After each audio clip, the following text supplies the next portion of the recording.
Hello guys, welcome back to my channel. তোমরা সবাই কেমন আছো? আমি খুব ভালো আছি, আশা করি তোমরাও খুব ভালো আছো। ট্যানটানা, এই যে এটা কি বলো তো, তোমাদের জন্য একটা সারপ্রাইজ আছে। আমার জন্যও এটা সারপ্রাইজ, কারণ তোমাদের দাদাভাই এটা অর্ডার করেছে, আমাকে বলেইনি। বলো তো এর ভিতরে কি আছে, কে কে গেস করতে পারে বলো তো।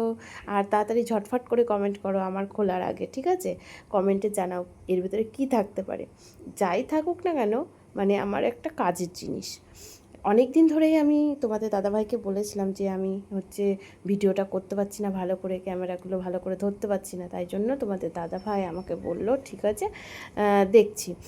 তো এই কদিন আগে আমি একটা জিনিস মানে ফোনে দেখলাম, তো তখন তোমাদের দাদাভাইও দেখছিল, তো আমাদের দুজনেরই এটা পছন্দ হয়েছিল, কিন্তু এটা যে অর্ডার দিয়েছে আমাকে বলেনি।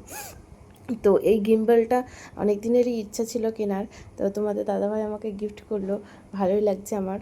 আর তোমাদের কেমন লাগছে তোমরা অবশ্যই জানিও। আর এই গিম্বল দিয়ে কারা কারা ভিডিও বানাও আমাকে একটুখানি কমেন্টে জানিও। আর কেমন কোনো অসুবিধা হয় নাকি বা কিভাবে করতে হয় আমাকে একটুখানি সবাই ডিটেলসে একটু জানিও, তাহলে আমার একটু সুবিধা হবে। তো দেখা যাক ভেতরে কি আছে, খোলা যাক। আমি তো খুবই খুশি হয়েছি, খুব খুব খুব খুশি হয়েছি এটা পেয়ে। তো আর কোনো অসুবিধা হবে না ভিডিও করতে। তো আর কোনো স্ট্যান্ড লাগবে না, এটাতেও স্ট্যান্ড আছে, স্ট্যান্ডের সিস্টেম আছে। তো আর বলতে হবে না কাউকে যে আমার ফোনটা ধরো, আমার ফোনটা ধরো। তো এখন থেকে ভালো ভিডিও পাবে। আর ক্যামেরার জন্য তো আমি নতুন ফোন নিয়েছি, তোমাদেরকে দেখালাম। কারণ দেখো, যেই কাজটা তুমি করবে সেই কাজটা তোমাকে ভালোভাবে প্রফেশনালভাবে নিতে হবে, আর তোমাকে ভালোভাবে করতে হবে, তাই না? তাই জন্য।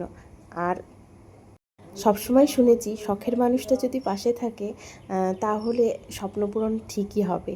আর একটা নারীর পেছনে সবসময় একটা পুরুষ থাকে, একটা নারীর সফলতার পেছনে। তো তোমাদের দাদাভাই আমার পাশে তো আছেই সব সময়। আর তোমরাও থাকো, তোমাদের ভালোবাসা অবিরাম ভালোবাসা দাও আমাকে, তাহলে আমি সামনের দিকে এগিয়ে যেতে পারবো আর সুন্দর সুন্দর কন্টেন্ট ক্রিয়েট করব। তো তোমাদের দাদাভাই আমাকে শেখাচ্ছে এই যে এইভাবে লাগাবে, এইভাবে করবে যখন ভিডিও ক্রিয়েট করবে তখন। তো আমি বললাম ঠিক আছে, আমি দেখে নিচ্ছি। আর আমি যদি না পারি তাহলে তো তুমি আছোই। তখন তোমাদের দাদাভাই বলছে আবার আমি, তো বলছে আমি না থাকার জন্যই তো এটা কিনে দিয়েছি তোমাকে, না? তো আবার এই ব্যাগটা অর্ডার দেওয়া হয়েছে, কারণ জিনিসটা কেনা হয়েছে, জিনিসটা তো রাখতে হবে ভালো করে। তো আমার ভিডিওটা যদি ভালো লেগে থাকে একটা লাইক করে দিও, কমেন্ট করে দিও, আর বেশি বেশি করে শেয়ার করে দাও। নতুন বন্ধু যারা আছে তারা সাবস্ক্রাইব করে দিও। ভালো থেকো, সুস্থ থেকো, আনন্দে থেকো। দেখা হচ্ছে নতুন ব্লগে।